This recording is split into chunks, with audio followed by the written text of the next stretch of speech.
यस्तम वेद से वेदविद, उससे जानकारी मिल जाती है। ब्रह्मविद ब्रह्मैव भवति, इसे शौनक आदि ने श्रुति से कहा आप तो वो हैं ज्ञान के सागर, करोड़ों सूर्य आपके पास हैं, करोड़ों सूर्य जैसा ज्ञान है, हमारी अज्ञान भित्ति का नाश कीजिए, हमें कथा सुनाइए। ये ज्ञान पिपासा कहेंगे, इसको ज्ञान की प्यास कहेंगे। इसे अच्छी बातों की प्यास आप में रहनी ही चाहिए। क्वेस्ट, एक प्यास आप में रहनी चाहिए, एक व्याकुलता रहे कुछ और जानने की।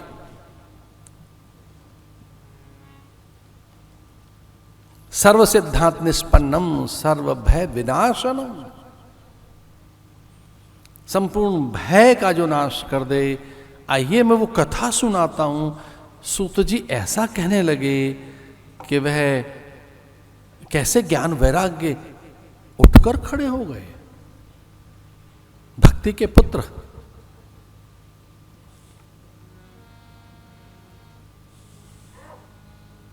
यहां ज्ञान और वैराग्य छोटे हैं, भक्ति बड़ी है। ज्ञान मार्ग में ज्ञान बड़ा है, कर्म मार्ग में कर्म बड़ा है, भक्ति मार्ग में भक्ति बड़ी है।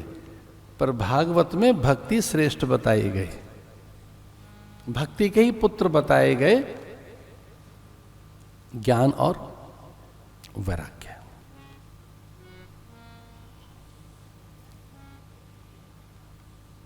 साधु के संग से कैसे चिंताओं का समाहार होता है, ये नारद जी को देखकर भक्ति को लगा। कभी कभी किन्हीं की उपस्थिति और कभी किन्हीं का साथ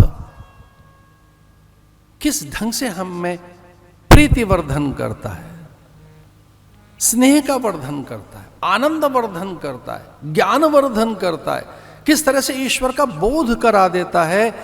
ये बात इस कथा में आती है कि सत्संगति बड़ी बात है, बड़ी चीज है। सत्संगत्वेन निसंगत्वम निश्चल चित्ते निर्मोहत्वम जीवन मुक्ति। इसे सबसे बड़ा मूल कोई है तो वो सत्संगति है। सत्संगति, आपकी संगति कैसी, आप किनके संग में रहते हो?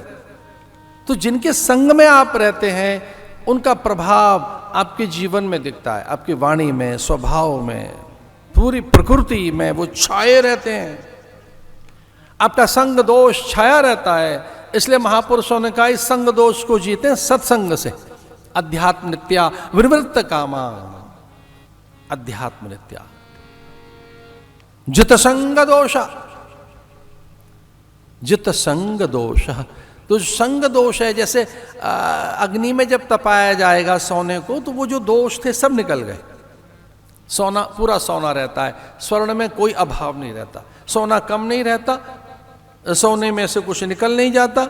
तपने के बाद सोना माने सोना रहता है। जो हेय था, विजातीय था, निंदनीय था, अग्राह्य अमान्य था, अथवा जिससे स्वर्ण में और दुर्बलता आई या कि उसकी आभा क्षीण हुई या उसकी मूल्य महिमा और उसकी महत्ता, गुणवत्ता, अर्थवत्ता और मूल्यवत्ता प्रभावित हो रही थी, वो सब बाहर, पूरा बाहर। अग्नि की संगति ने किस प्रकार से स्वर्ण को सोना और कुंदन बना दिया। सोना माने पूरा सोना, खरा सोना। आदमी खरा है कि नहीं, पर सोना खरा होना चाहिए। दूसरे खरे हों, दूसरे सही हों, वो प्रामाणिक हों। अपने में कितनी प्रामाणिकता है इस पर हमारा विचार पता नहीं कितना है, राम जाने। पर अन्य हम हमारी जीवन में प्रामाणिक होने चाहिए। वो खूब प्रामाणिक हों, उच्च आदर्श उनके पास हों, उनमें बड़ी नैतिकता हो, वो सत्यनिष्ठ हों, उनमें जरा से भी दोष न हो। अन्य से ऐसी अपेक्षाएं हमारी नहीं, जिस युग के आप हैं उसी युग के हम हैं।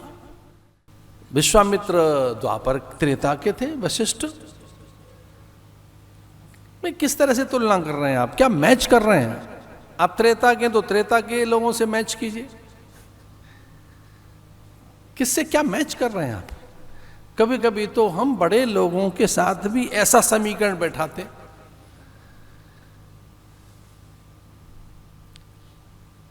ये ध्यान से सुनने की बात है।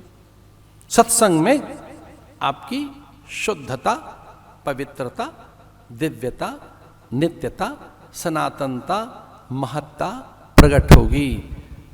मैं भरोसे के साथ कह रहा हूं, सत्संग में जाइए, आप अच्छे बन जाओगे, वो हो जाओगे जो आप हैं, अब वही होकर निकलोगे। उसकी आंच, उसकी तपिश, उसकी उष्णता, उसकी दाहकता आपको नहीं छुएगी। वो अग्नि है, ज्ञानाग्नि, बहुत बड़ी अग्नि है। अग्नियों पर जब विचार हुआ तो बताया कामाग्नि, जठराग्नि, क्रोधाग्नि, कितनी अग्नियां हैं। एक है ज्ञानाग्नि जो दग्ध करती है, आपको जलाती नहीं है, आपको पता भी नहीं लगेगा कि ज्ञानाग्नि ने किस तरह से आपको दग्ध कर रही है। आपके पाप, ताप, संताप, कंदर्प, दर्प, विजातीय, हेय, निंदनीय, असुचि, अमान्य, अग्राह्य, अथवा जो कुछ भी आप में मंद है, विलक कर देगी उसको। सत्संगत्वे ने निर्मोहत्वम, निश्चल चित्ते, जीवन मुक्ति, ये सत्संग है। सांवरे से मिलने का सत्संगी बहाना है, उससे मिलने का तो मार्ग ही यही है। सांवरे कर दिया परमात्मा है, वो ईश्वर, उसे प्राप्त करने का सत्संग। इसे महापुरुषों ने कहा कि सत्संग में आलस्य न रहे। और यहां सत्संग हो गया है, देखिए महापुरुषों से संवाद हो गए,